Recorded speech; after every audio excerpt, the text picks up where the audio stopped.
Now I am going to start new topic, surface tension.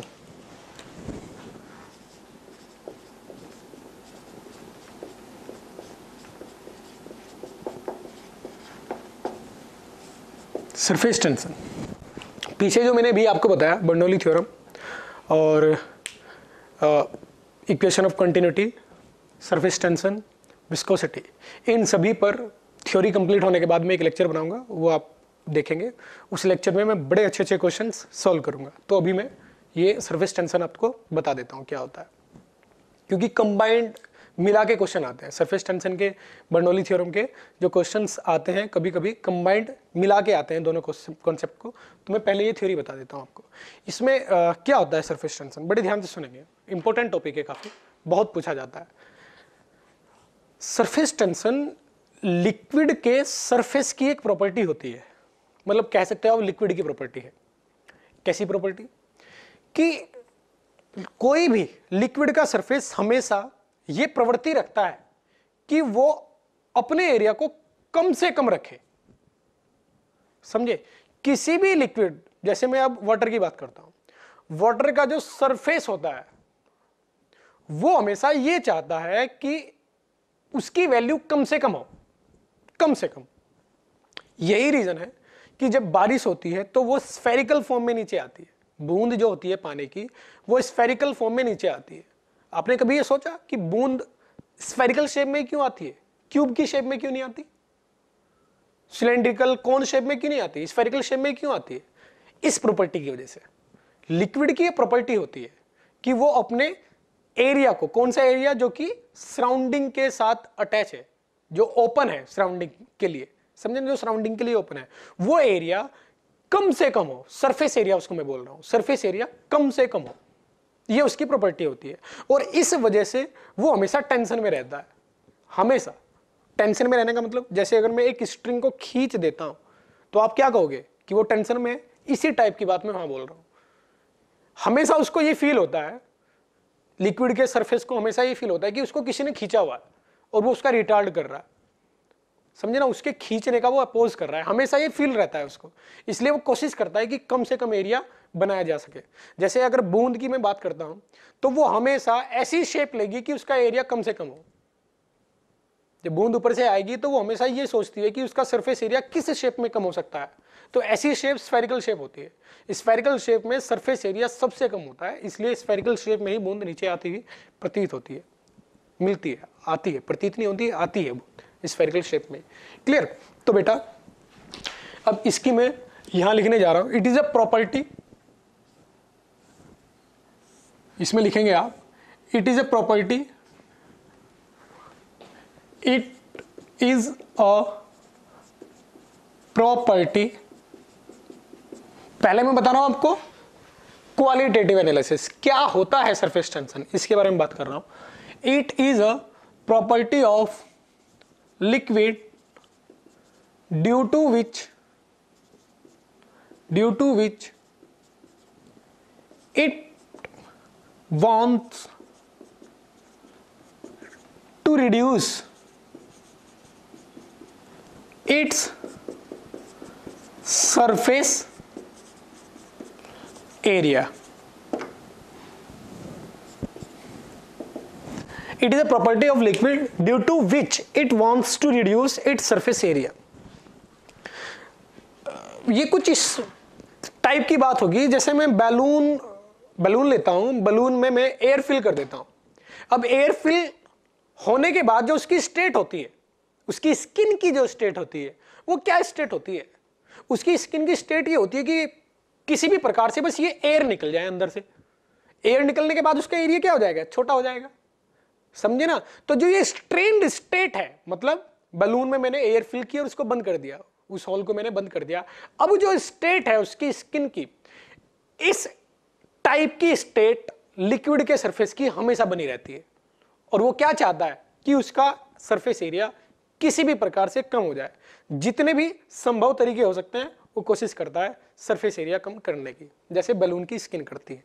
तो वही property, उस property को ही बोला जाता है सरफेस टेंशन।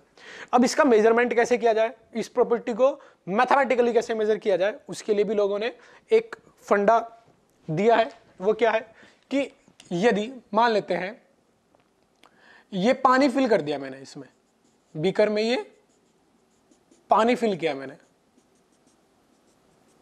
क्लियर, और ये इसका सरफेस एरिया है, पानी का ये सरफेस है। तो इस सरफेस पर यदि मैं एक इमेजिनरी लाइन लेता हूं ए बी, ये ए बी एक इमेजिनरी लाइन है।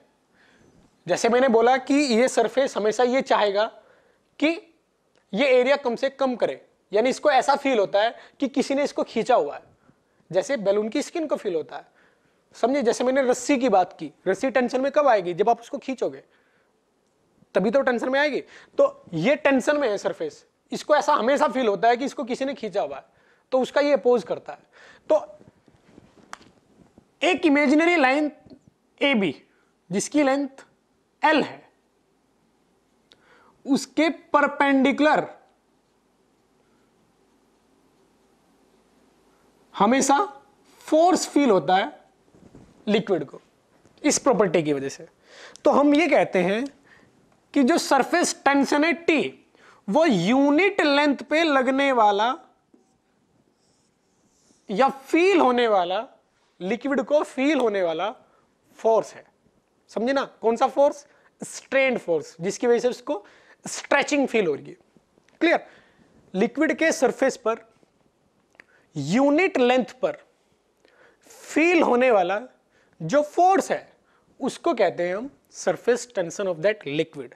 और ये लिक्विड की मटेरियलिस्टिक प्रॉपर्टी है, समझिए। मटेरियलिस्टिक का मतलब ये अगर H2 है, पानी है, तो इसके लिए वैल्यू हमेशा सेम रहेगी सरफेस टेंशन। अगर मैं यहां ले लेता हूं मरकरी, तो वो वैल्यू कुछ और आएगी। मरकरी को चाहे आप बड़े बीकर में रखें, छोटे बीकर में रखें, चाहे किसी भी शेप के बीकर में रखें, उसका सरफेस टेंशन सेम होता है हमेशा, क्लियर। ये मटेरियलिस्टिक प्रॉपर्टी है, क्लियर। किस पे डिपेंड करती है, टेम्परेचर पे। अगर आप टेम्परेचर बढ़ाओगे तो सरफेस टेंशन घटेगा। जैसे कि मैंने बताया आपको कि ये फील करता है कि इसको किसी ने स्ट्रेचिंग दिया हुआ है, समझना, ये टेंशन में है, ये फील करता है। तो यदि मैं इसको टेम्परेचर दूंगा, इसको हीट दूंगा, तो इसके मॉलिक्यूल का वाइब्रेशन बढ़ेगा, तो इसको कम स्ट्रेचिंग फील होती है, इसको ऐसा लगता है कि मुझे कम स्ट्रेच किया गया है, इसको ये अपनी प्रॉपर्टी रिड्यूस्ड फील होती है, ये टेंशन में कम रहता है, क्लियर। तो इस वजह से ये टेंशन कम हो जाता है, क्योंकि ये फोर्स कम हो जाता है टेम्परेचर बढ़ाने से। तो कुल मिला के टेम्परेचर बढ़ाने से सरफेस टेंशन घटता है, ये एक बात आप याद रखेंगे। अब इस पर, ये मैंने आपको क्वालिटेटिव और क्वांटिटेटिव दोनों बातें की, इस पर किस टाइप से क्वेश्चन आता है मैं इस पे बात करूंगा। देखो, सरफेस टेंशन के जो मैं अब एग्जाम्पल लेने जा रहा हूं, उन एग्जाम्पल से आपको इसकी ये प्रॉपर्टी ज्यादा समझ में आएगी। अभी तक जो मैंने शब्दों में बातें आपको समझाई, उससे ज्यादा आपको इस प्रॉपर्टी की फीलिंग एग्जाम्पल से आएगी। तो एग्जाम्पल समझना बहुत ज्यादा जरूरी है। पहला एग्जाम्पल क्या है, मैंने क्या करता हूं, मैं एक लिक्विड सरफेस मुझे दिया गया है, ये लिक्विड सरफेस है, क्लियर। ये लिक्विड का सरफेस मुझे दिया गया है। अब इस पर मुझे एक निडल रखनी है जिसका मास m है, निडल रखनी है मेरे को। अब वो निडल बहुत ज्यादा छोटी होगी, तो मैं उसको थोड़ा मैग्नीफाई करके फिगर में आपको दिखाना चाहता हूं। तो ये निडल है, समझे ना, उसका फ्रंट व्यू आपको दिखा रहा हूं मैं, लेंथ नहीं दिखेगी आपको, समझे। जैसे ये मान लेते हैं निडल है, ये निडल है, तो आप इसको अगर इधर से देखोगे, ऐसे मतलब इधर से देखोगे, तो आपको क्या दिखाई देगा, सर्कल दिखाई देगा ना, क्रॉस सेक्शन दिखाई देगा उसका। तो मैं क्रॉस सेक्शन बना रहा हूं इधर, ये निडल है, एक फ्रंट व्यू दिखा रहा हूं मैं आपको। अब इसको मुझे इस पर, इस सरफेस पर, लिक्विड के सरफेस पर रखना है। तो क्वेश्चन ये है कि what should be the minimum surface tension of this liquid so that the needle will float on the surface of the liquid, समझे। इस निडल को सरफेस पर इक्विलिब्रियम में मेंटेन किया जा सके, इसके लिए कम से कम सरफेस टेंशन लिक्विड का क्या होना चाहिए, ये क्वेश्चन की लैंग्वेज है। कैसे सोचेंगे, ध्यान से देखो। मैं इसको इस पे रख देता हूं धीरे से, और बड़े अच्छे से मैग्नीफाई करके इसके क्रॉस सेक्शन को देखता हूं तो क्या होगा, कुछ इस प्रकार का फिगर आपको देखने को मिलेगा।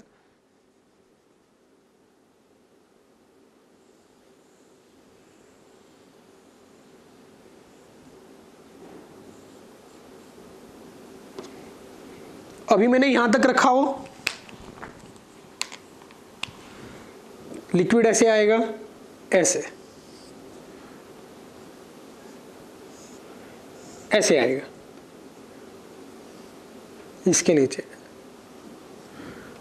अब आपको लगेगा सर ऐसा थोड़ी ना होगा, ये तो एकदम से नीचे चली जाएगी, ऐसे ऐसे शेप क्यों आएगी? अरे भैया मैंने बताया आपको, लिक्विड का ओपन सरफेस ऐसा फील करता है कि वो एक स्ट्रेच्ड बैलून की स्किन है। समझे ना, बैलून जो होता है उसकी स्किन रखा मैंने, उसको स्ट्रेच कर दिया। अब ऐसी फीलिंग ये रखेगा कौन? लिक्विड का सरफेस।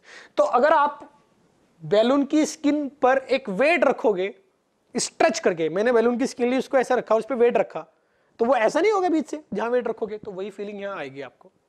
क्लियर? अभी जस्ट मैंने इसको रखा, उसने बोला है कि कम से कम सरफेस टेंशन कितना होना चाहिए। अब इस कम से कम शब्द को मैं डिकोड करूंगा, इसका क्या मतलब है। इस स्टेट में यदि एफबीडी में बनाऊंगा तो किस प्रकार से आएगा। देखो मैं जानता हूं कि जो ये सरफेस है इस पर हमेशा फोर्स इस प्रकार से लगता है, वो अपने किसी लाइन के परपेंडिकुलर ऐसे फोर्स लगाएगा। इसकी कुछ ना कुछ लेंथ होगी नीडल की, वो लेंथ कहां है? वो इस तरीके से है लंबाई में, समझे ना, ऐसे लंबाई में है वो। मैं आपको ये दिखा रहा हूं फ्रंट व्यू, तो इसकी लेंथ L है, लिख देता हूं, यहां लिखूंगा मैं, क्वेश्चन की लैंग्वेज लिखूंगा, the length of needle is L। तो उस L लेंथ पर वो परपेंडिकुलर होगी सरफेस के, ऐसे फोर्स कैसे लगेगा? ऐसे लगेगा, इस प्रकार से, समझे? तो इन दो फोर्स की वजह से ये मान लेता हूं आपको, जो ये एंगल दिया गया है ये थीटा है, ऊपर की ओर क्या आएगा? एफ कोस थीटा, इधर क्या आएगा? एफ कोस थीटा, और इधर क्या आएगा? एफ साइन थीटा, इधर क्या आएगा? एफ साइन थीटा, नीचे क्या आएगा? M G. फॉर इक्विलिब्रियम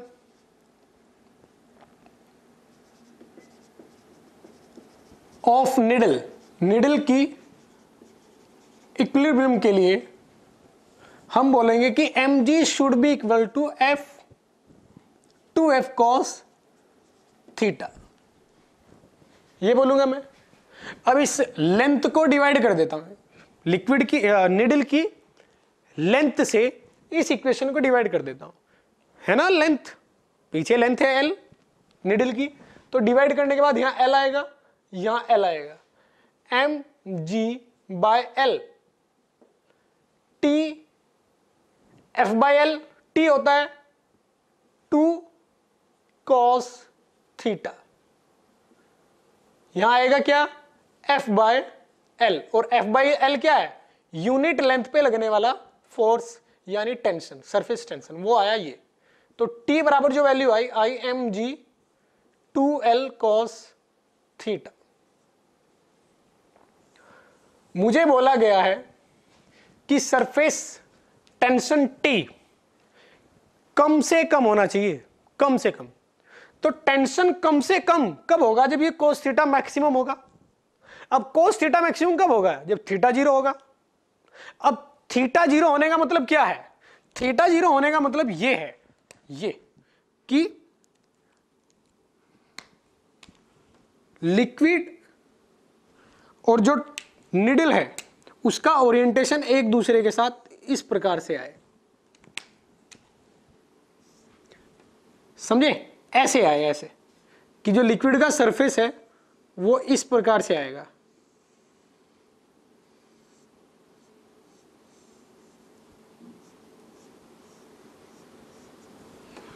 अब फोर्स कैसे लगेगा? वर्टिकल सीधा, एफ, नीचे क्या आएगा? mg, इधर कौन है? लिक्विड। ये फोर्स कौन सा है? सरफेस टेंशन फिनोमेना की वजह से लगने वाला फोर्स। और अब डायरेक्ट मैं कहूंगा कि 2F किसको रोक रहा है? mg को। समझे ना? cos थीटा क्या हो जाएगा? 1। तो 2F किसके बराबर आएगा? mg के। तो F किसके बराबर आएगा? mg/2। तो F/L किसके बराबर आएगा? mg/2L के। तो हम लिखेंगे यहां for T minimum mg/2L theta is equal to 0 degree. और फिगर बनेगा ये। समझ में आई बात? तो T मिनिमम सरफेस टेंशन, जिससे कि ये निडल इस सरफेस पर इक्विलिब्रियम में रहे, mg/2L आएगा। दोबारा फिर ये पूरा एग्जांपल मैं आपको समझाता हूं। निडल थी मेरे पास जिसकी लेंथ L है, जिसका मास m है। इस निडल को पानी के सरफेस पर इक्विलिब्रियम मेंटेन करना है, तो कम से कम सरफेस टेंशन कितना होना चाहिए? ये क्वेश्चन की लैंग्वेज है। मैं क्या करता हूं, मैंने ये पाया कि यदि मैं निडल को इस पर रखता हूं तो ये जो सरफेस है पानी का, ये नीचे की ओर कनकेव होना स्टार्ट हो जाएगा। अगर आप सरफेस टेंशन कम करते जाओगे तो ये निडल और नीचे जाएगी, यानी ये कर्वेचर थोड़ा और बढ़ेगा। समझे ना? ये जो है ये निडल इसके अंदर और ज्यादा एंटर करेगी। दो चीजें हैं, एक तो टेंशन, सरफेस टेंशन यदि कम करोगे आप, इसका मास सेम रखते हो, तो भी ये नीचे जाती जाएगी इसमें। समझे? फाइनल स्टेट ये आएगी अगर आप इसको इक्विलिब्रियम में रखना चाहते हो। इससे ज्यादा अगर ये नीचे गई तो ये पानी के अंदर चली जाएगी। समझे? क्लियर? तो यहां दो चीजें, इसका नीचे जाना, निडल का पानी के अंदर जाना, दो चीजें डराइव करती हैं। दो चीजें, वो दो चीजें क्या क्या है? एक तो मास ऑफ निडल, दूसरा सरफेस टेंशन। अगर सरफेस टेंशन में कांस्टेंट कर देता हूं और निडल का मास बढ़ाता जाता हूं, तो भी आपको यहां से लेके यहां तक के फिगर मिलेंगे। मतलब निडल और नीचे जाती जाएगी, और नीचे जाती जाएगी। समझे? एक मास ऐसा आएगा निडल का कि निडल इस फिगर में अपने आप को इक्विलिब्रियम मेंटेन करेगी। अगर और ज्यादा मास करोगे आप तो निडल नीचे चली जाएगी। एक तरीका तो यह है। दूसरा तरीका कि निडल का मास में कांस्टेंट कर देता हूं, सरफेस टेंशन, जो सरफेस के लिक्विड के सरफेस का टेंशन है, वो घटाते जाता हूं। क्या कर रहा हूं मैं? घटा रहा हूं। अगर सरफेस टेंशन घटाता जाऊंगा तो ये अपने आप नीचे आती जाएगी। मतलब आप इसको गर्म करने लगो पानी को, सरफेस टेंशन कम होता जाएगा, तो ये निडल सेम मास की, मास कांस्टेंट है, अपने आप नीचे आती जाएगी। समझे ना? आप सरफेस टेंशन कम करते जाओगे तो एक सरफेस टेंशन ऐसा आएगा कि निडल इतना एंटर कर जाएगी। क्योंकि सरफेस टेंशन कम करने का मतलब क्या है? कि ये फोर्स कम लगेगा। समझे ना? इसको ऊपर रखने के लिए जो रिक्वायर्ड फोर्स है वो कम लगेगा, तो निडल नीचे आती जाएगी। तो एक कमी करने के दौरान, सरफेस टेंशन में कमी करने के दौरान निडल यहां तक पहुंच जाएगी। अब इसके बाद अगर आपने और ज्यादा कम किया सरफेस टेंशन, तो निडल पानी के अंदर चली जाएगी। लेकिन मुझे तो इक्विलिब्रियम मेंटेन करना है, इसलिए मैंने ये फिगर बनाया मिनिमम के लिए, और आंसर मेरे सामने आया। इस प्रकार के और भी बहुत सारे क्वेश्चन फ्रेम किए जा सकते हैं, तो मैं बारी बारी से वो क्वेश्चन लूंगा, आप ध्यान से समझेंगे। देखो नेक्स्ट क्वेश्चन में हमें दिया गया है, a ring of negligible thickness is put on a liquid surface, what should be the minimum surface tension of the liquid, mass of ring m, radius of the ring is r। Same type का question है। इसमें एक needle थी, इसमें एक ring है। Ring जिसकी thickness हम नेग्लिजिबल मान सकते हैं, को एक लिक्विड के सरफेस पर धीरे से रखा जाता है। यदि ये रिंग लिक्विड के सरफेस पर इक्विलिब्रियम मेंटेन करती है, तो लिक्विड का कम से कम सरफेस टेंशन क्या पॉसिबल है, क्या संभव है, ये आपको बताना है। तो मैं पहले धीरे से इस रिंग को सरफेस पे रख देता हूं और आपको जो दिखाई देगा फ्रंट से वो दिखाने की कोशिश करता हूं। देखो अगर मैंने रिंग बना दी यहां आपको, तो फ्रंट से आप देखेंगे तो आपको सिर्फ एक लाइन नजर आएगी। अगर रिंग को आप सामने से देखेंगे तो आपको एक लाइन डायमीटर जितनी, जिसकी लाइन डायमीटर होगी वो नजर आएगी। तो मैं रिंग को बीच से काट देता हूं, रिंग को बीच से काट देता हूं, और काटने के बाद आपको कुछ ये नजर आएगा। समझे? इस टाइप की शेप नजर आएगी। इसमें भी अगर आप 3D में देखते हैं तो ये नजर आएगी, लेकिन फ्रंट से देखते हैं काटने के बाद, रिंग को काटने के बाद यदि आप फ्रंट से देखते हैं तो आपको दो क्रॉस सेक्शन नजर आएंगे, सिर्फ क्रॉस सेक्शन। किसके? रिंग के। और वो क्रॉस सेक्शन बहुत ज्यादा छोटे होंगे, क्योंकि उसने बोला है कि रिंग की थिकनेस नेग्लिजिबल है, यानी आपको एक क्रॉस सेक्शन ये, एक क्रॉस सेक्शन ये, इसके पीछे ये शेप है, समझे ना। यहां से अगर इसको थोड़ा सा बाहर मानूं तो ऐसे जाके ऐसे है, और ये सरफेस है पानी का ये सरफेस है, एक यहां क्रॉस सेक्शन, एक यहां क्रॉस सेक्शन, पीछे ऐसे जाके रिंग है, आधी रिंग आपको मैंने दिखाई हुई है। अब इसके इक्विलिब्रियम को समझने की कोशिश करते हैं। जैसे ही आप इस रिंग को सरफेस पर रखोगे तो रिंग की शेप कुछ इस प्रकार से आएगी, ऐसे इस प्रकार से आएगी, बिल्कुल वही चीज। यहां एक निडल थी, यहां रिंग है, समझे ना। इस निडल को ही, इसकी जो लेंथ है, अगर उसको ही मैं हाफ रिंग बना दूं तो ये क्वेश्चन ये है सेम, ये वाला क्वेश्चन ये बन जाएगा। अगर इसकी हम निडल की लेंथ को सर्कल बना दें, आधा सर्कल, और यहां रख दें, तो ये वही क्वेश्चन की बात कर रहा हूं मैं। तो देखो इसमें कुछ इस टाइप से सरफेस अपने आप को लिक्विड का चेंज कर लेगा। और यदि आपको सरफेस टेंशन मिनिमम बताना है, मिनिमम पॉसिबल सरफेस टेंशन बताना है, तो ये क्रॉस सेक्शन आधा अंदर जा चुका होगा, किसके? पानी के, समझे ना। बिल्कुल वही बात जो मैंने यहां आपको समझाई थी। कम से कम सरफेस टेंशन का मतलब जस्ट वो स्टेट है कि अगर यदि और थोड़ा सा सरफेस टेंशन आपने कम किया तो रिंग अंदर चली जाएगी। तो मैं ये कहूंगा कि ये जो पॉइंट्स हैं ये आधे अंदर जा चुके हैं। ये जो क्रॉस सेक्शन है किसके? रिंग के, ये आधे पानी के अंदर जा चुके हैं। और आधे पानी के अंदर जाने का मतलब आप ये बोलोगे कि सरफेस अपने आप को ऐसे एडजस्ट करेगा। और इस टाइप से एडजस्टमेंट का मतलब ये होगा कि यहां जब सरफेस टेंशन वाला फोर्स आएगा वो डायरेक्ट ऊपर की ओर लगेगा, दोनों ही पॉइंट्स पर ऐसे। अब आपको ये दो पॉइंट नजर आ रहे हैं, लेकिन अगर आप इसको ऊपर से देखोगे तो आपको ये कंप्लीट रिंग नजर आएगी। कैसे? ऐसे। और ये फोर्स, जो फोर्स मैंने यहां दर्शाए हैं वो कैसे नजर आएंगे? इन और इन पॉइंट पर कैसे? ऊपर की ओर ऐसे नजर आएंगे, ऊपर की ओर निकलते हुए। क्योंकि ये दो पॉइंट नहीं है, इनको तो मैंने ऐसे यहां से काट दिया और नीचे से देखूं। अगर एक रिंग ये है, इसको यहां से काट दूं और नीचे से देखूं तो ये क्रॉस सेक्शन और ये क्रॉस सेक्शन नजर आएगा, वो मुझे यहां नजर आ रहा है। लेकिन अगर इसको मैं ऊपर से देखता हूं तो ये नजर आएगा मुझे, समझे ना। Outer inner radius, outer radius, inner radius, और अंदर वाले सर्कमफेरेंस और बाहर वाली सर्कमफेरेंस पर भी फोर्स मुझे ऊपर की ओर, समझे ना, बाहर की ओर लगता हुआ नजर आएगा। बाहर की ओर फोर्स कितना? सरफेस टेंशन F वाला। सरफेस टेंशन प्रॉपर्टी की वजह से जो फोर्स होता है, समझे ना। स्ट्रेस्ड जो प्रॉपर्टी है, स्ट्रेस्ड फीलिंग की वजह से जो फोर्स आता है वो फोर्स है ये। समझ में आई बात? अब मुझे क्वेश्चन में ये दिया गया है कि ये थिकनेस नेग्लिजिबल है, इसका मतलब इसकी आउटर और इनर रेडियस सेम ली जा सकती है R। तो मुझे पता चल चुका है कि ये थिकनेस कितनी है, सॉरी ये पूरी की पूरी लेंथ कितनी है। थिकनेस तो नेग्लिजिबल है, ये इनर रेडियस और ये outer radius almost same R ली जा सकती है। तो मुझे ये समझ में आता है अब कि ये टोटल जो लेंथ आएगी जिस पर ये फोर्स लग रहे हैं, F F F F, ये टोटल लेंथ कितनी है? 2 पाई R, बाहर वाला सरफेस और ये अंदर वाला। क्योंकि आप ये चार फोर्स मत मानना कि ये चार फोर्स लगे हुए हैं। इस चीज को इधर देखो, ये जो फोर्स लग रहे हैं कंटिन्यूसली सर्कमफेरेंस पे लग रहे हैं, inner circumference, outer circumference, continuously. तो ये टोटल लेंथ बाहर वाली और अंदर वाली सेम ली जा सकती है। कितनी? 2 पाई R, क्योंकि दोनों की रेडियस सेम ली जा सकती है, क्योंकि थिकनेस नेग्लिजिबल है, ये क्वेश्चन में बोला है। तो मैं बाहर वाली सर्कमफेरेंस की लेंथ कितनी बोलूंगा? 2 पाई R, और उस पर फोर्स कितना है? F है ना, फोर्स इस पे F। क्लियर? तो सरफेस टेंशन अगर मुझे T मानना है तो T बराबर कितना आएगा? F by 2 pi R। ये आएगा नहीं आएगा?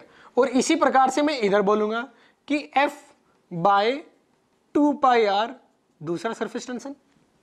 तो नेट फोर्स जो मेरे पास आएगा, नेट फोर्स, ये वाला फोर्स प्लस ये वाला फोर्स, ये फोर्स कितना आएगा? T 2 पाई R। F आउटसाइड, जो आउटसाइड सर्कमफ्रेंस पे लग रहा है, और यहां इनसाइड सर्कमफेरेंस पर जो लग रहा है, टी सेम आएगा क्योंकि टी तो इसकी प्रॉपर्टी है लिक्विड की, वो मैंने टी मान लिया। और इस फिगर के करस्पॉन्डिंग, क्योंकि फोर्स कंप्लीटली ऊपर की लग रहा है, तो टी मिनिमम आएगा जो भी आएगा, क्योंकि ये फिगर मैंने किसके करस्पॉन्डिंग बनाया, मिनिमम सरफेस टेंशन के लिए ही ये फिगर होता है। तो मैं यहां लिख सकता हूं टी मिनिमम, टी मिनिमम, तो टी मिनिमम 2 पाई आर एफ इनसाइड, यानी आउटसाइड सर्कमफेरेंस और इनसाइड सर्कमफेरेंस दोनों का फोर्स मेरे पास आ चुका है। तो नेट फोर्स कितना आएगा इन दोनों का समेशन, एफ नेट जो मेरे पास आया वो आएगा F inside plus F outside, कितना आया 4 पाई आर इंटू टी। ये मिनिमम है, मिनिमम। अगर ये फोर्स इस रिंग के मास के बराबर हो जाता है, ये नेट फोर्स है, सरफेस टेंशन की वजह से रिंग पर ऊपर की ओर लगने वाला नेट फोर्स है ये। अगर ये फोर्स मास के बराबर हो जाता है तो रिंग इक्विलिब्रियम मेंटेन कर लेगी, समझे? और वही मुझे करना है, क्वेश्चन में बोला हुआ है कि इक्विलिब्रियम मेंटेन करना है, इसलिए कम से कम सरफेस टेंशन बताओ। तो मैं अब इक्विलिब्रियम के लिए कंडीशन लिखने जा रहा हूं, for equilibrium of ring, ring के इक्विलिब्रियम के लिए क्या बोला जा सकता है, 4 pi R T minimum should be equal to M G, mass of ring into G. तो टी मिनिमम क्या आया, M G upon 4 pi R. ध्यान से समझेंगे ये चीज, आप समझे कैसे किया मैंने? इस पिक्चर को 3D समझना जरूरी है, 3D में समझना कि मैंने ये क्या बनाया हुआ है और ये क्या बनाया हुआ है। ये इसका टॉप व्यू है, रिंग को मैंने पानी के सरफेस पे रखा, ऊपर से देखूंगा तो पूरी रिंग नजर आएगी। और मिनिमम के केस में सरफेस टेंशन की वजह से लगने वाला फोर्स ऊपर की ओर आएगा वर्टिकली, इसलिए मैंने ये ऊपर की ओर दर्शाया हुआ है। ये जो तरीका होता है, ये बोर्ड के प्लेन को परपेंडिकुलर, बोर्ड के प्लेन के परपेंडिकुलर बाहर की डायरेक्शन को, चाहे किसी भी वेक्टर की आप डायरेक्शन दर्शा रहे हो, ये वेक्टर की डायरेक्शन दर्शाने का तरीका होता है। बोर्ड के प्लेन के बाहर की ओर ऐसे लिखा जाता है और बोर्ड के प्लेन के अंदर की ओर ऐसे लिखा जाता है। तो सरकमफेरेंस पर अगर आप इसको ऊपर से देखोगे तो आपको बाहर की ओर लगता हुआ फोर्स नजर आएगा। जैसे रिंग ऐसे रख दूं मैं, ये पानी है, पानी का सरफेस एरिया, यहां रिंग ऐसे रखी हुई है और इसको ऊपर से देख रहा हूं तो फोर्स ऊपर की ओर लगेगा। कौन सी स्टेट में? टी मिनिमम के लिए, समझे ना, टी मिनिमम के लिए। तो ये क्वेश्चन जो सरफेस टेंशन वाले हैं इस प्रकार से भी फ्रेम किए जा सकते हैं। नेक्स्ट क्वेश्चन उसी टाइप का लिया मैंने। If a disc of mass m radius r is put on the surface of liquid, what should be the minimum surface tension of the liquid so that disk will be on equilibrium on the surface of liquid। अब इसको मैं आपको figure में समझाना चाहता हूं कि ये क्या बोल रहा। ये मेरे पास पानी का सरफेस है, समझे ना, पानी भर लिया मैंने किसी पॉट में, ये इसका ओपन सरफेस है।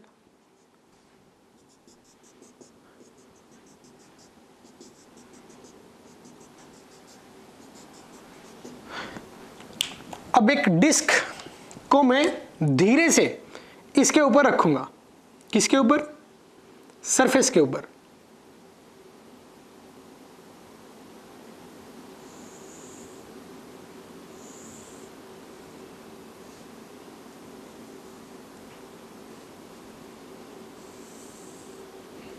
ये रखा मैंने।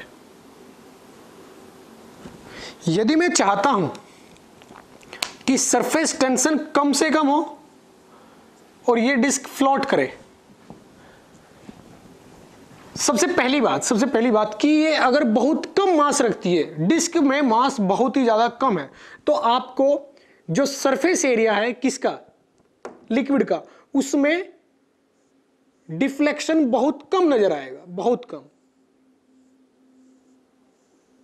समझे? लेकिन अगर इसका मास में बढ़ाता जाता हूं तो ये डिफ्लेक्शन बढ़ता जाएगा और ये डिस्क थोड़ी सी नीचे की ओर शिफ्ट होती जाएगी। समझे ना, वो फिगर मैं यहां बना देता हूं।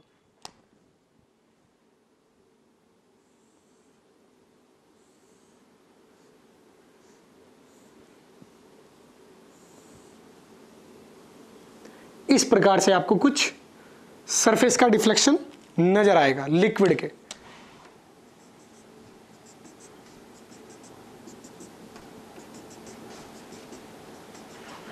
ये देखो ऐसे ऐसे नजर आएगा, जो सरफेस है लिक्विड का उसका डिफ्लेक्शन ऐसे नजर आएगा।